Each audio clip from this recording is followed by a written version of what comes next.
ஓம் நம சிவாய. உலகெங்கிலும் வாழும் தமிழ் சொந்தங்களுக்கு சித்தன் பழனியின் அன்பு கலந்த ஆன்மீக வணக்கங்கள். வாங்க நேர நிகழ்ச்சிக்கு போகலாம். நம்முடைய நிகழ்ச்சி நம்ம இன்னைக்கு என்னத்தை பார்க்க போகிறோம் அப்படின்னு பார்த்தாக்க, இதுவும் ஒரு அழகான தெருக்கூத்து தான். அதாவது கள்ளக்குறிச்சி மாவட்டம் கல்வராயன் மலை ஸ்ரீ முத்து மாரியம்மன் நாடக சபா, அதாவது நாடக ஆசிரியர் மாதவன் அவர்களின் குழுவினரால் இணைந்து நடத்தப்பட்ட நாடகம் முருகர் வள்ளி திருமணம் என்னும் நாடகம். இந்த நாடகத்தை அழகாகவும் அற்புதமாகவும் நடித்து காட்டியுள்ளார்கள். இந்த தெருக்கூத்து நிகழ்ச்சியை உங்களோடு பகிர்ந்து கொள்வதில் நான் மிகவும் மகிழ்ச்சி அடைகின்றேன். அதுக்கு முன்னாடி எங்களுடைய வீடியோக்களும் நிகழ்ச்சிகளும் உங்களுக்கு பிடித்திருந்தால் லைக் பண்ணுங்கள், ஷேர் பண்ணுங்கள், சப்ஸ்கிரைப் பண்ணுங்கள். அப்போதுதான் அடியன் பழனிவேல் போடும் வீடியோ உங்களுக்கு உடனே நோட்டிஃபிகேஷனில் கிடைக்கும், நீங்கள் காண முடியும். சரணைகளே, மற்றும் ஒரு விஷயம், எங்கள் குழுவினரால் நடத்தப்படும் தெருக்கூத்து குழு சித்தன் நாடக சபா அப்படின்னு எங்கள் தெருக்கூத்து குழு ஆரம்பித்து நாங்கள் தெருக்கூத்து நடத்தி கொண்டிருக்கின்றோம். உங்கள் தெருக்கூத்து தொடர்புக்கு எங்களால் முடிந்தவரை சிறப்பாகவும் நேர்த்தியாகவும் தெருக்கூத்தை நடத்தி தருவோம் என்பதை மிக மகிழ்ச்சியோடு தெரிவித்துக் கொள்கின்றேன். அப்படி தெருக்கூத்து தொடர்புக்கு தொலைபேசியை தொடர்பு கொள்ள வேண்டிய தொலைபேசி எண் 96 29 91 81 86. இந்த நம்பருக்கு நீங்கள் தொடர்பு கொள்ளலாம். எங்களால் முடிந்தவரை சிறப்பாகவும் அழகாகவும் நேர்த்தியாகவும் நடித்து தருவோம் என்பதை மிக மகிழ்ச்சியோடு தெரிவித்துக் கொள்கின்றேன். வாங்க நேர நிகழ்ச்சிக்கு போகலாம்.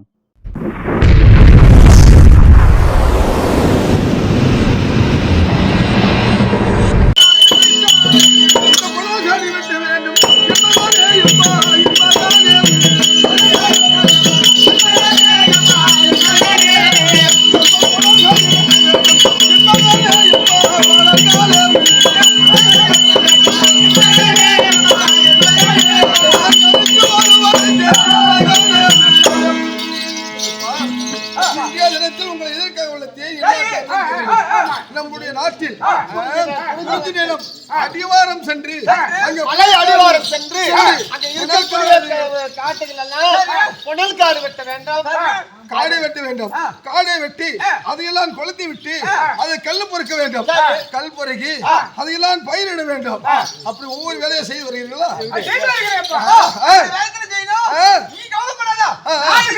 அப்புறம் நல்லா வரணும், பொறுமையா செய்யுங்க.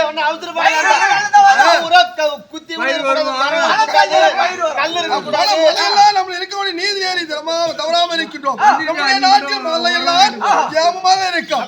அப்படியே புனல்காடி விட்டு வருங்கப்பா.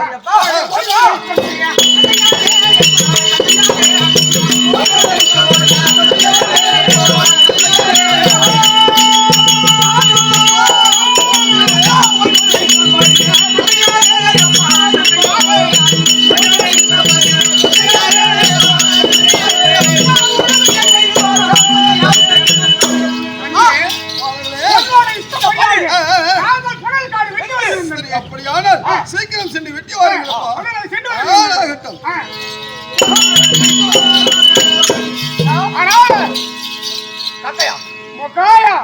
இப்ப நான் என்ன சொல்லுகிறேன், தந்தையார் சொன்ன அண்ணன் நான் தம்பி. நம்ம இருவருமாகிய நம்ம தந்தை சொன்ன நாமல் புரிஞ்சு அடிவாரமாக சென்று அப்புறம் பிறகு வேற வரைக்கும்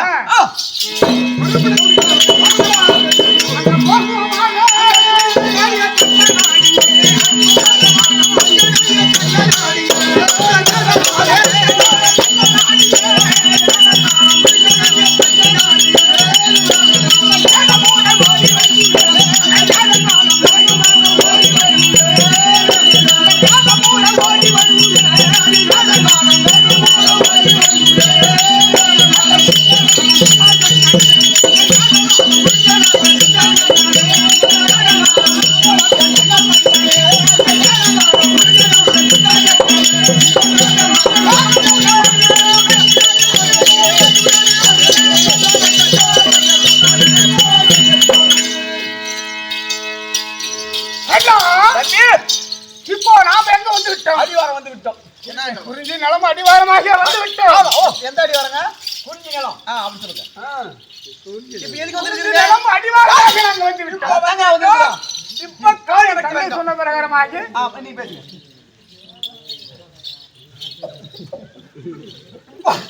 இப்போ தந்தை எப்படி சொன்னாரோ அதே போல காடு வெட்ட வேண்டும். ஆமாங்க. காடு வெட்டி பயிரிட வேண்டும். கல்லு பொறுக்கணும். ஆமாங்க. வாங்க வாங்க.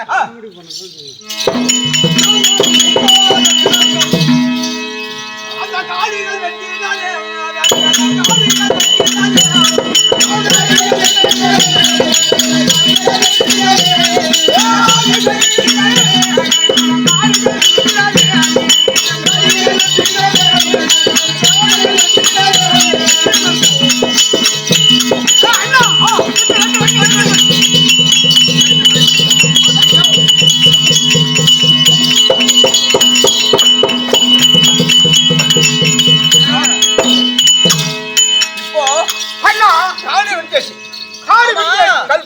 இப்படி வந்து காடு வந்து மரத்தால வெட்டுங்களே. பாரஸ்காரன் வந்தா என்ன பண்ண போறீங்க நீங்க? அத பாத்துறோம். என்ன பார்க்க போறீங்க? என்ன பார்க்க போறோம்? அத நாங்க அந்த கேஸ் போட்டு உள்ள போடுறோம். உள்ள போடுனா வெளிய வந்துரும். அங்க தந்த பாத்துவாரு. அங்க பாத்துவாரா? கேஸ் போட்டா உள்ள போட்டா வெளிய வந்துரும். காடு வெட்டுற பழக்கம் எங்களுக்கு. அப்படி இருந்தால் எப்பேற்பட்ட ஆளு வந்தாலும் என் தந்தையோட பேரை சொன்னா நானே ஓடிக்கிட்டே இருக்கணும். சரிங்க. இப்போ என்ன காடு வெட்டாச்சு. அண்ணா கல்லு காடு கொளுத்தணும். சரி கொளுத்தி விட்டுறா. பிறகு நம்ம கல் போடுறோம்.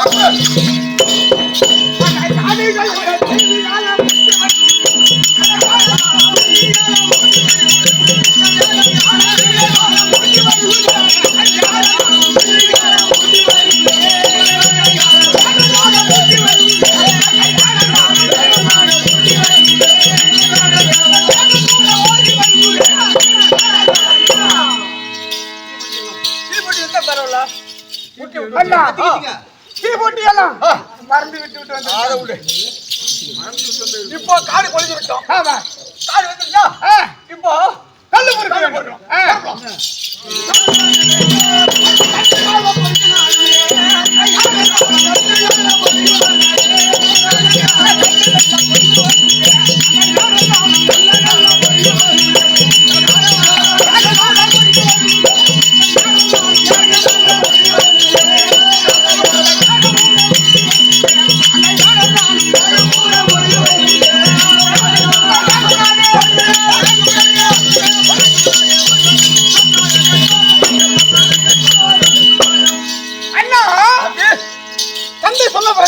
கல்லு பறிக்கட்டும். கல்லு பறிக்காச்சு. இப்போ எங்க பயிர் வேண்டும்? பயிர் இடலாமா? இப்போ நான் என்ன சொல்லுகிறேன் என்றால் ஒரு நாள் காலாலே வெட்டி விட்டு கல்லு பறிக்கட்டும். திரும்பி தந்தையிடம் போய் சொன்னாய் விவசாயம் பிறகு என்ன செய்வாரோ தெரியல. என்ன போட வேண்டுமோ அதெல்லாம் தந்தை சொல்லி வருவார். போகலாமா? பிறகு திரும்பி வந்து நம்ம காடுகள் கொட்ட வேண்டும். சரி போகலாம்.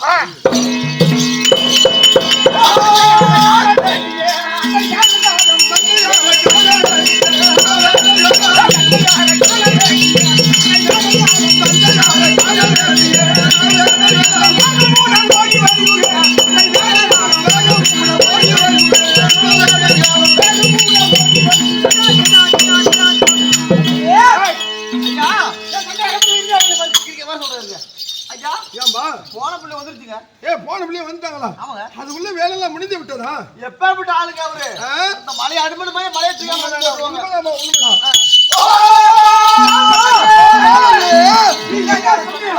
அந்த பிரகாரமாக மணலக்காடை வெட்டி அதை தீ வெட்டி விட்டு கல்லு பொறுக்கி விட்டு வந்து விட்டோம். ஓ, கல்லு பொறுக்கி விட்டீங்க. இதுக்கு மேல் என்ன பயிரிட வேண்டும் அப்படின்னு கேக்குறீங்க. நீங்க ஊடி சொல்லுங்க. ஜேஜிபி இருக்குது. மலையை போல வெட்டி நிறைய என்னுடைய பிள்ளைகளே அதையெல்லாம் எல்லாம் செய்வார்கள்.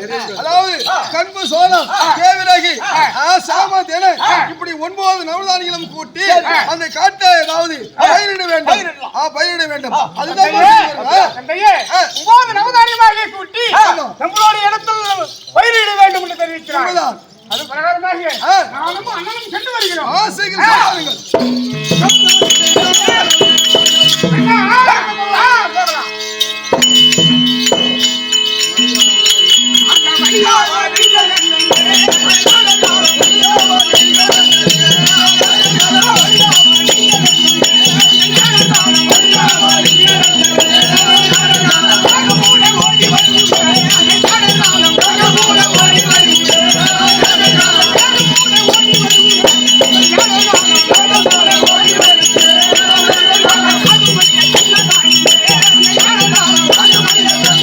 Yeah.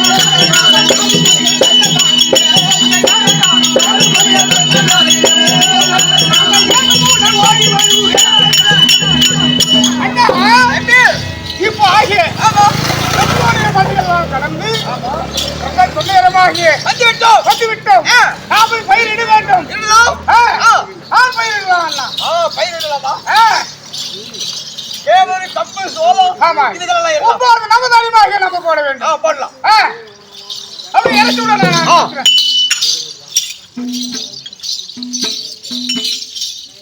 தம்பி, அண்ணா, நவதானியம் இருக்கலாமா?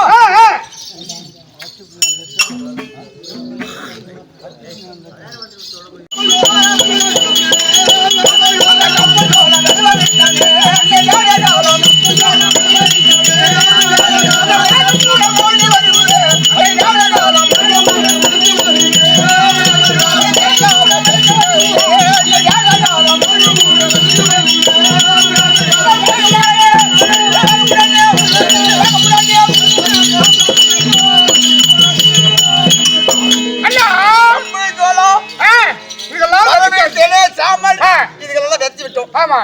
இப்போ நம்மளுடைய காலகட்டத்தில் பெருகுனாதான் அது மொழியும். அப்படி நம்ம பெரிய வரலாமா?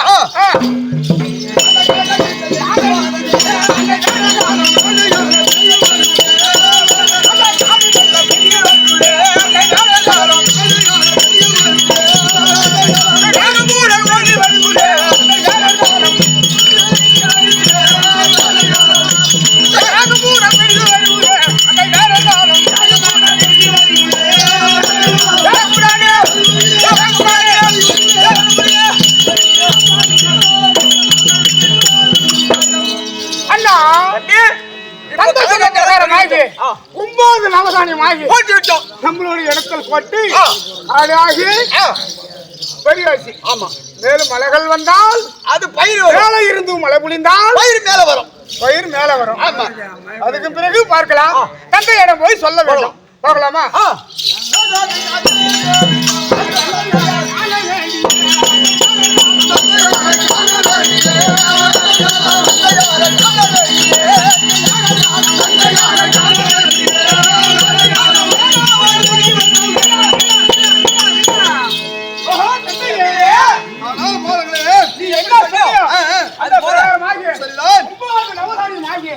நம்மளுடைய புனல் காட்டிலே வெடித்து நானும் அண்ணனாகி இருவரும் ஆகி இதெல்லாம் நாங்க 7 பேர்களும் நாங்கள் இப்ப பதிவாய்க்கலாம். ஓ, இதெல்லாம் விரைவிட்டோம். அதனால் இனிமேல் மழை பொழிந்தால், அதாவது பயிர் வந்தால் 8 திங்கி, அதாவது கிளத்த உடனே விளைவிக்கு வந்து விடலாம். அதெல்லாம் அறுவடை செய்து நம்ம அன்னமானது புசுக்கலாம். நீர் அமருங்கள்.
என்ன காரணம்? என்ன என்ன அபயம்? உங்களுக்கு வந்த குறை இல்லை மகாராஜா.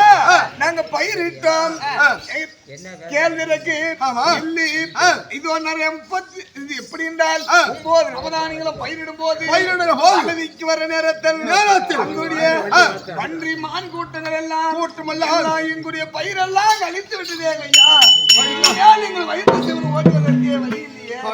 அப்படியான ஐயா, நாள் படி இந்த நாட்டிலே இல்லை. எங்க நாட்டை விட்டா போகிறோம்.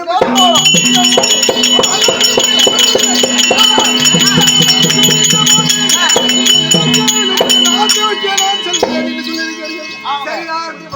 ஐயா அப்படி போ சென்றால் ஐயா 10 ஏக்கர் 9 நவதானியம் நவதானியம் விளைவிப்பு நேரத்தில் நேரத்தில் மான் மேய்து காட்டு எருமை பன்றி இதெல்லாம் சேர்ந்து பயிர் அழித்து வருகிறது. அழித்து வருகிறது. நாங்கள் விவசாய மக்கள், அதாவது உங்களுடைய மக்கள் எல்லாம் நாங்க என்ன புசிப்பது, எப்படி உயிர் பிழைப்பீர்களே? உங்களுடைய குறையை தீர்ப்பதற்கு நான் நாட்டு மன்னனாக இருக்கின்றேன். இந்திய தினத்தில் நாட்டை விட்டு ஓடுகிறேன். அசல் சென்று அயல் சென்று உழைக்கிறேன் சொல்லுகிறீர்கள். பார்க்கிறவர்கள் என்னை பார்த்தால் கேவலம் என்று நினைப்பார்கள். ஒரு நாட்டுக்கு மன்னனாக இருந்து நாட்டுக்கு அரசியாக இருந்து இந்த குடிவடையெல்லாம் இப்படி அதாவது நாட்டு விட்டு செல்கிறார்களே, அவன் நீதியான மனுஷனா நேர்மையான மனிதனா அப்படின்னு இன்னைக்கு கேவலமாக சொல்வார்கள். அதனால நீங்க போக வேண்டாம். நான் என்ன சொல்கிறேன் என்றால், என்ன சொல்றீங்க? கொஞ்ச நேரம் அமருங்கள். என் வேட பிள்ளைகளை விட்டு அந்த விரோதாதி எல்லாம் நிறுத்த சொல்கிறேன். கொஞ்ச நேரம் அமருங்கள் அப்பா. சரி ஆட்டங்கய்யா.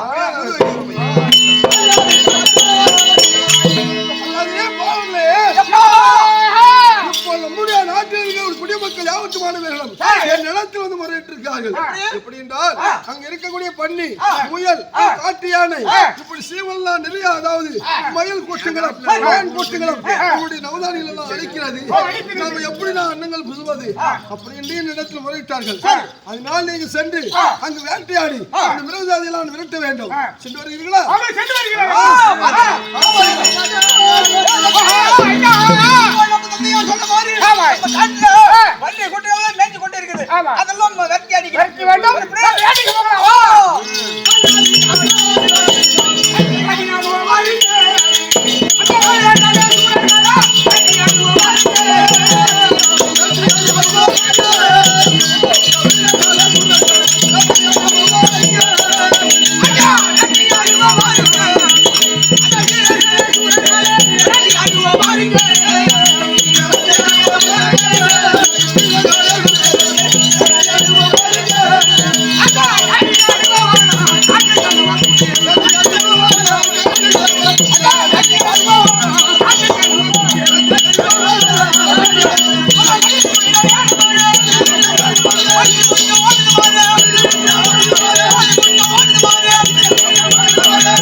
வில்லு அம்பு இதுதான் இருக்குது. அதனால நீங்க ஓடுற ஜீவங்களை பார்த்து புலி கிரடி அடிச்சா தப்பிடும். என்கிட்ட இருக்குது துப்பாக்கி. அன்புக்கு ஒண்ணு கூட மீறி போகாது ஐயா. ஒண்ணுல ஒண்ணுதான் அடிக்க முடியும். நான் அதுக்கு துப்பாக்கி வச்சு ஒரே குண்டுலயே 2-3 மாசம் விட முடியும் என்னால. ஒரே குண்டுல 2-3 பாருப்பா. குட்டுலாமிட்டமா முதல்ல மருந்து போடணும். இருங்க, மருந்து போட்டதான் வெடி வெடிக்கும். என்ன வெடி வெடிக்காது. போடுறேன் பாப்போம். இப்பதான் மருந்து போடுறேன். அது குண்டா, இது மருந்து. அக்கா மருந்து போட்டுங்க. இது பேர் தான் குண்டு. சரி, இதனாது தோட்டா சொல்லி விட்டுங்க. இப்ப சொல்றேன் பாருங்க மானை. இதுதான் AK-47. சரிப்பா. இந்த மானை வச்சுக்கிட்டு பருத்து சுடலாம் ஐயா. அங்க ஒரு மான் இருக்குதுங்க. ஆமா ஆமா. ஆனா மானுக்கு அடியில என்னமோ ஒண்ணு நிமிட்டி பாக்குதுங்க. ஆமாங்க, போட்டுமா? உனக்கு தானே தெரியும். என்னையே பாக்குதுங்க ஐயா. டிமில் வெடிக்க மாட்டேங்குதுங்க. பண்ணிக்கு மருந்தெல்லாம் நப்பு தட்டி போச்சுங்க. டிமில் ஏங்க என்னங்க பண்றங்க? ஐயா அங்க வேட்டு வெடிக்கிறதுல அங்க தூக்கி அடிக்குதுங்க ஆள. ஆமா ஆமா ஆமா. டிமில்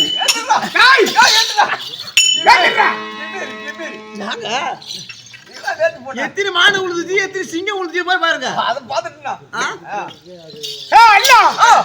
இப்போ எத்தனை மாடு அடிச்சான்? அவன் ஒரு மாடு அடிக்கல.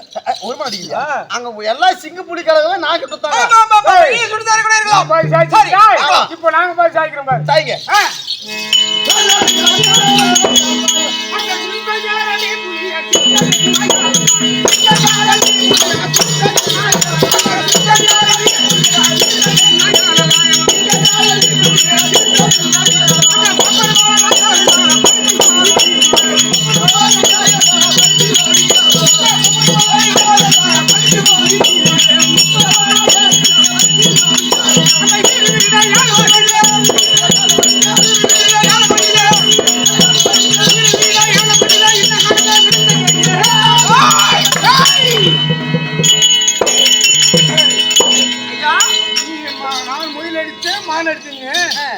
எத்தனை சாஞ்சிருக்கு இந்த பாரு.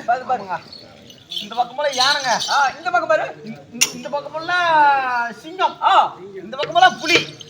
இந்த பக்கம் போல உங்களுக்கு இது போல பண்ணி தாங்க. ஆமாங்க. ஐயா தம்பி. அண்ணா இவ்ளோ பண்ணி ஒண்ணு மட்டும் தப்பிச்சு போகுதுங்க. எப்படி? அத பாருங்க உங்க பார்த்து வேற. அது அப்படி தான் தப்பிச்சு போகும். அது எங்களை பார்த்து பெயிண்ட் கொண்டு போயிட்டே இருக்காங்க. இப்ப தந்தையில போலாமா? போய் சொல்லலாமா? தந்தையில போய் சொல்ல வேண்டும்.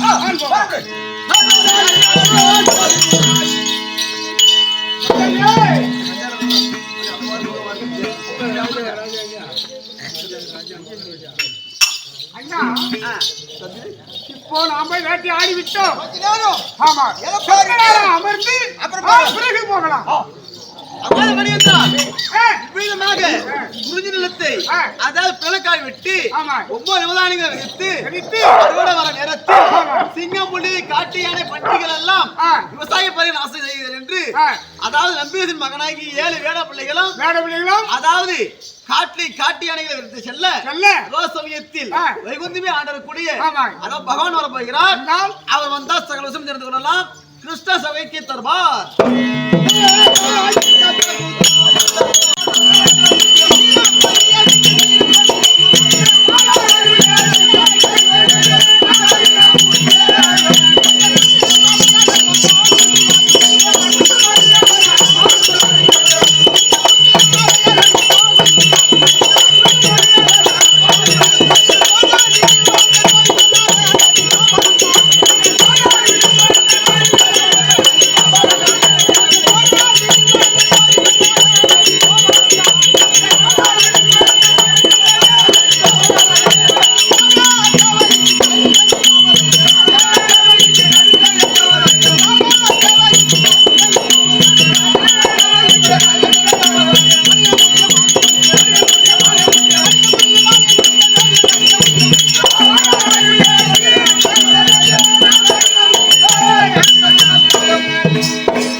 நான் வந்த பொழுது என்னுடைய பெயர் என்ன, விளக்கம் என்ன, என்னுடைய விருதாந்தரம் என்ன, அப்படி என்பது யாதாகி விளக்கம் தெரியுமா? என்ன புரியுங்க? அதன் போகவும் தெரிவிக்க வேண்டும்.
எப்படி என்றால் என் தாயாராகிய தேவகி அம்மனுக்கும் தேவகி யோகினி அம்மனுக்கும் ஆமா என் தேவருக்கும் 8வது குழுவையாக ஜனித்த ஆமா என் பெயரோ அது நாராயண மூர்த்தி என்று தெரிந்து கொண்டேயா? புரிந்து கொண்டேன். அதன் போகவும் தெரிவிக்கின்றேன்.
போது யார முடிந்ததும் உண்மைதான். ராவணன் சம்பாதத்தில் என்ன செய்தேன் என்றால் என்னங்க ராவணன் சூப்பனரை வார்த்தை கேட்டு 14 வருஷம் 14 வருஷம் 14 மாதம் 14 மாதம் 14 நாள் 14 நாள் 14 வினாடிகள் 14 நொடி இப்படி வனச்சஞ்சாரம் செய்யும்படி அனுப்பினான். ஆமாங்க. அப்போது ராவணன் தங்கையாக சூப்பினரை வார்த்தை கேட்டு அப்படி அனுப்பிய போது ராவணன் சீதையை மண்ணோடு தூக்கி சென்றான்.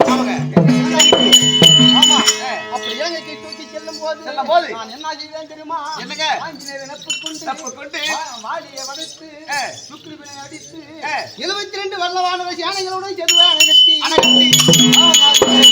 ராவணாதிகளை கொண்டு சீதையை சிறை நீட்டி எங்க வந்து சேர்ந்தோம் தெரியுமா? அயோத்தி வந்து சேர்ந்தோம். அந்த யுகம் முடிந்து விட்டது. ஆமாங்க.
எப்படி என்றால் பாண்டவருக்கும் துரியோதனாதிகளுக்கும் பகை உண்டு செய்ய வேண்டும் என்று என்ன செய்தேன் என்றால் என்னங்க? நான் ஒரு பலாக்கனியானது கொண்டு வந்து கொடுத்தேன். பலாகனி. ஆமா.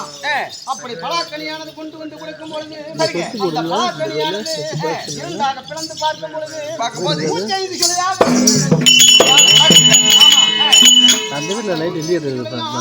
பாண்டவர்கள் 100 பேர்களாம். பாண்டவர்கள் 100 பேர்களாம். பாண்டவர்கள் 5 பேர்களாம். 105 பேர் இருந்தார்கள். ஆமாங்க. அது அந்த பலாக்கிளையானது ஆளுக்கு ஒரு கிளையாக எடுத்துக்கொண்டது. ஆமா. ஆளுக்கு ஒரு கிளையாக எடுத்தால் பின்னால் நாட்டை எப்படி பிரிப்பது அப்படி என்று வீமன் திடீரென்று என்றார். அப்பொழுது நான் வீம மனிதை கலந்தேன். ஆமா கலத்தி உடனே திடீரென்று எழுந்தான். அப்பொழுது என்ன செய்தான் என்றால் அந்த 105 சுளையும் ஒன்றாக கூட்டினான். ஆமா. ஆமா அப்படி ஒன்றாக கூட்டி ஆளுக்கு 52 சுளையான இரண்டான பாகத்தை பிரித்தான். 2 பேருக்கு 52 சுளை. ஆமா 100 பேருக்கு 52 சுளை. ஆமா இரண்டாக பாகத்தை பிறந்தான். ஆமா அப்பொழுது என்ன செய்தான் என்றால் துரியோதனன் அப்போது கோபம் கொண்டு பாண்டவருக்கு நடக்கிற வழியில நச்சிமுண்டு நாட்டவம் இப்ப எப்படியாவது நம்ம நாட்டை பங்குக்கு வந்து விடுவான் என்று. ஆமா குளிக்கின்ற குளத்துல கூர்வாய்ச்சி நாட்டவம் படுக்கின்றார்களே பாம்புகள் விடவும் உண்ணுகின்ற சாதத்தில் விசைத்தை அளிக்கவும் இப்படி பல பல சூழ்ச்சிகள் செய்து வந்தான். அவன் பாண்டவர்களுக்கு நான் கண் இமை போல் பக்கத்தில் இருந்து நான் பாதுகாத்து வந்தேன். ஆமா அப்படி இருக்க இப்பொழுது நான் வந்து வெகு நேரம் ஆனபடினா தேவியாகிய லட்சுமி அந்த வளத்தில் இருக்கின்றார். உண்மைதாங்க. அழைப்பதாக அப்படியே விட்டலையா அவ்வாறு